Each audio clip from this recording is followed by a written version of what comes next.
మనిషి యోచింపవా నీ బ్రతుకు ఎలా ఉన్నదో ఓ మనిషి యోచింపవా నీ బ్రతుకు ఎలా ఉన్నదో బలము చూచి భంగపడకుమా ధనము చూచి దగా పడకుమా బలము చూచి భంగపడకుమా ధనము చూచి దగా పడకుమా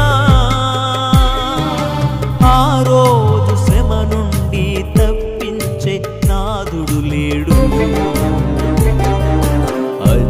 అదే ఆ రోజు యేసయ్య ఉగ్రత రోజు